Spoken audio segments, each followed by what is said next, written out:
Hey guys, how's it going? It's Todd from Like-Minded Lunatics bringing you another Drink, Play, Swear. It's all we do around here. Frankly, it's what we're genetically predisposed to do around here. If you haven't been on the channel before or seen the show in Drink, Play, Swear, I play a game, usually a classic one, pair it with a beverage, and tell a story. So we're glad you're here for this Christmas edition. Here I am in my goofy hat. Happy holidays. That includes Merry Christmas, Happy Hanukkah, Happy Kwanzaa, Happy Festivus for the rest of us. Glad to be here. Christmas for me is all about nostalgia, and so we're going to be doing some real nostalgic stuff today to celebrate the holidays. But before I get into that, I want to remind you to please hit that subscribe button. We know that we've got a large family of like-minded lunatics, but we don't know how large this family actually is unless you admit it to us. Hit that subscribe button so that you're getting stuff from us new every week. I'm bringing you the Drink, Play, Swears on Wednesdays, but Mark Gifford, my writing partner and good buddy, is doing the Friday night videos, the flagship of this operation. You should check those out for sure if you haven't done so already. All right, let's get down to it. What are we playing today? Well, you clicked it, so you know. Ooh, it's Mike Tyson's Punch-Out! I am awfully nostalgic about Mike Tyson's Punch-Out! Because it's one of the first games I had, yes, on the NES. Look at this. Oh, yeah. Old school cartridge. This is what the cartridges would look like, the cases would look like when you rented them from like a Blockbuster video, sort of. So I've got that one here. But this, of course, is Mike Tyson's Punch-Out! Now, I'm playing on the Nintendo Switch today. So they've got that 1990 version that took away Mike Tyson. Ooh, Iron Mike got in a little legal trouble a few times in his life. Back in '87 when the game first came out, of course, it was one of those great times in gaming when they just figured out they could attach celebrities to these things and everybody'd make a little more money. And of course, Mike Tyson cashed in on the opportunity, got his cover on there. This version changes the last guy, to Mr. Dream. Of course, most of us would never even really notice since it's so hard to get to the end anyway. But for you hardcore gamers who can get to the end and can beat the game, I'm guessing that you prefer the Mike Tyson's version. But for the nice quality video, we're going with the one on the Switch. And we're going to pair it with another classic today. This is a Jim Beam and Coke. You go, Todd, you do the same thing all the time. Well, I'm a creature of habit, aren't I? But look, today, extra frosty. Little known fact, I don't have an ice machine. So I don't usually have ice on hand, but I thought I'd go a little special for Christmas. Got a little ice. Hey, do something special for yourself. Grab yourself something out of the cooler or refrigerator. And join me for a little Punch-Out! Now, I played Super Punch-Out! Already. You can check that out if you love that game as well. I don't know why I started with it, except that I was just playing it a lot. And now here we go with this one, the original game. There was an arcade game before this that you can get your hands on with some of the same characters, but it's its own game. This is a great game. And look, there's Mario. Look at little Mario there. All right. Today is all about nostalgia. Christmas season. And we're playing this old great game. But I also want to talk about another thing that holds a lot of nostalgia for people. Today I want to tell a story about... Oh, there's no pause in this game. Watch this. Oof! You ready to get sucker punched in the stomach? Blockbuster Video. That's right, we're talking about Blockbuster Video today. Man, I grew up going to Blockbuster Video, and it was so great. I'd go on Fridays after school. Mom would take me to the Blockbuster Video, and she'd walk around the exterior, the perimeter of the store. That's where the new movies, the new rentals were, premiums. Ooh, look, I'm a little tired. And I would run around in the sci-fi and horror section, just finding as many old movies that I'd never heard of as I could to watch. And that's how I really got into the horror genre from the 70s and 80s. Blockbusters were great. And, it wasn't going to last forever. It wasn't going to last forever. And a few people now remember the fact that Blockbuster was thought of in a similar way that we think about or have thought about, say, Walmart or even Amazon today, which is, big box retailer, corporate monster killing the little guy. Not when I was a little kid, but in my teenage years, that's how Blockbuster was viewed, as kind of a corporate monster. And I went to work for them. Speaking of the cartridges here, the case, I went to work for them at Blockbuster for a holiday job, okay? Two different occasions. One time I did it during summer in college, and one time I did it during the holiday season to get a little cash to spend on friends and family. And today I wanted to tell you a story about when I worked there. This dude, the first guy's super easy. This guy, when I was a kid, this guy would give me trouble because he's a little stronger and a little faster, and I'll probably have trouble today. I didn't prepare for this. I didn't practice. I used to play this game a ton. Right now, Jim Longoria is really upset with me for not already knocking this guy out. Dude, you suck. Shout out to Jim. He's real good at this game. Uh-oh. But I am really embarrassing myself. There we go. Come on. There we go. You're going down. So I was working on a Blockbuster video. It was great. It was the year 2000. Which still sounds futuristic to me. It's not. It was 20 years ago. Great job. One of those jobs you always wanted in college because you got to be around movies, to be around videos. And this was the transition from VHS to DVD. So all the new releases would come VHS, a couple, but DVD they were really pushing. And all the film nerds loved DVD because, of course, you got your director's commentaries, your trailers all collected, little behind-the-scenes things, and you could just nerd out and learn as much as possible on your 4-disc DVD, right? But they still had a lot of cassette tapes as well and video game cartridges when I was working there. And as I said, they were seen as kind of a corporate giant for a little while, and people weren't so thrilled with them. And so they were trying to be the friendlier side of Blockbuster. And one thing people really disliked about Blockbuster was the late fees. So maybe today, am I actually getting nostalgic about late fees? I don't know, a little bit. At least my story has to do with late fees. So, one thing they had done, because if you remember in the 90s, people were getting so upset with Blockbuster because of the late fees. Because if you didn't regularly go to the store to rent more stuff and end up paying your late fees, they were sending you to creditors and stuff. People were getting really upset because, $20 and $30 fines to Blockbuster Video were turning into credit card problems for them.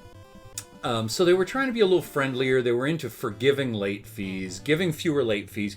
And even me as like a little new hire, they said I could waive late fees if a customer was upset. And if they had a large fee on their account, I could do as much as lowering it to half. And so it was kind of fun because you could just make money disappear or make fines disappear, Because money's not real. We know that, right? Let's remember. Oh, missed an opportunity. I'm supposed to take that guy out right there. Did you see that? Oh, look, and now I'm too upset to do this properly. Oh my goodness. Oh, I deserve that. I totally deserve that. Look, here I am playing this game. I must admit to try to show off, and I'm just gonna fail. That's fine. I have nothing to prove.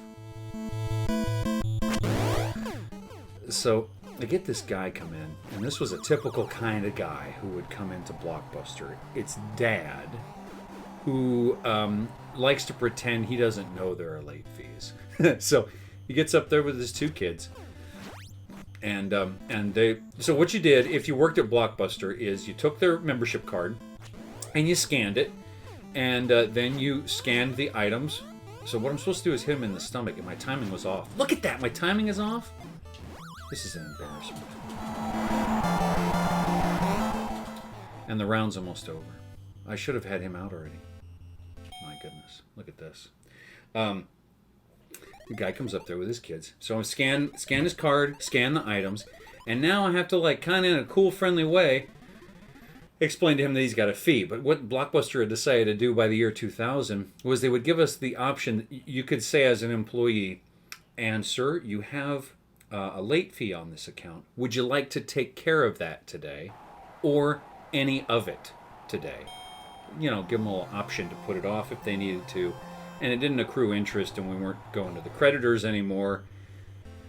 They had made, millions of dollars off these late fees, so how much are they really going to try to collect? And at the end of the day, it doesn't matter. So this guy, I say this to him, I say, sir, would you like to take care of your late fee today, or any of it? He says, this face you get as a Blockbuster employee all the time when you mention late fees, you get this face. That's typical. And, yes, sir. And he says, oh, well, what is it? I said, can I get him? Can I please just get him once? No, I can't. My timing is off. I'm awful. I deserve to be knocked down like that. Sure, he says, how much is it? Well, it was $237. So how do you say that without making the guy flip out? He looks a little prone to anger to me already. He's a little bit of a meathead if I'm gonna label him. A guy in his 40s is a little bit of a meathead.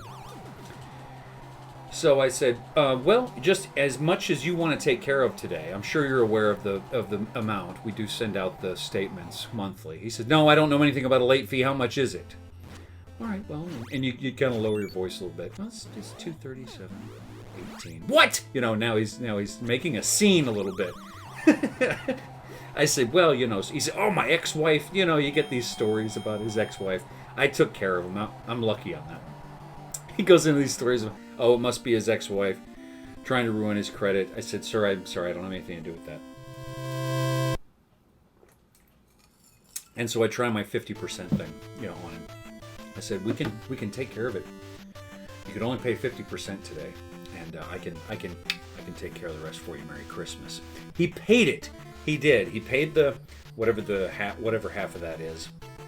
114 or whatever. I don't know. He paid it, but boy, real grumpy. He goes, it's Christmas, right? I said, yes, sir. I do know it's Christmas. I'm just an employee of the company, and I'm just going through the right. You're an employee of the property, so of the company, so you're a representative of the company, aren't you? So who else am I supposed to talk to? Boy, he was really giving it to me. I mean, it even rattled me up a little bit. I gotta say, rattled me up. So he left. I had a really cool boss that time around at Blockbuster, and I shared with her at some point in the process that I loved in movies and TV shows when someone did a big dramatic quit. They quit their job in a big dramatic way, because everyone loves to see it. You'd love to see it in real life, somebody just freak out and walk out. So I mentioned that and everything, and my boss says, she says, well, on your last day, you're a holiday employee, right? I said, yeah. She said, on your last day, why don't you go ahead and do your fantasy quit? I said, what do you mean? She says, yeah, just call me names, throw stuff, honestly, realize if you break stuff, I'm going to have to clean it up when you leave. But, you could make a scene. That'd be kind of funny. It was a dream come true. So, I remembered it, of course, as the weeks went by, and fantasized about how I would do it. And my final day finally came around, and I walked up to her, and I said, all right, I finished sweeping up. And she says, great, well, Todd, I guess that's it. I guess you're done. And I said, well, there's one more thing we'd talked about maybe me doing. And I guess she forgot, and she says, what's that? She's working or something. I said, the fantasy quit. The fantasy Christmas quit. Oh, yeah. So we go, intentionally we walk together to the front of the store where there are no customers waiting to pay, but a bunch of customers out. in the waiting area. And I did it. Boy, I gave it to her. I said, you know what you can do with this job? Name tag off, threw it on the floor, kicked the door open, and walked out. I'm shaking my desk and everything. And I really got to lay into her every word you can think of as loud as I could in front of everyone. And she is getting red in the face, laughing at the situation. And I went outside, I got in my truck, and I was just so thrilled. And then part of me felt bad because I didn't want that to be the last time I saw her. So I ran inside, even though I had made this big scene, and I assume it was believable, and gave her a hug because she had been a good boss. One of those people, if you work retail as a young person, that you know you're not going to know for very long, but when they are nice and when it's a good experience, you remember them. And so that was one of my good retail experiences. So I hope you guys are doing great, and I'm going to let this dude knock me out because I'm done with my story. And I always have a hard time with this dude anyway. But please have a safe and happy holiday. I hear, at this time the first vaccines are going out for COVID-19, and maybe by next Christmas we'll be seeing something very different. And we'll be back out in the world in some kind of normal capacity. But for now, here we are. We're holed up at home. And most of us anyway, lots of us.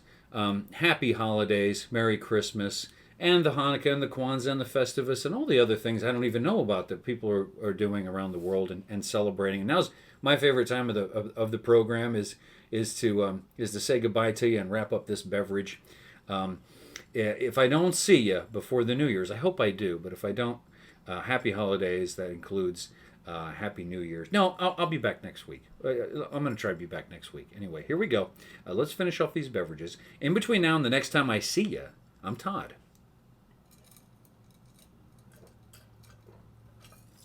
It's very cold. The ice is very cold today.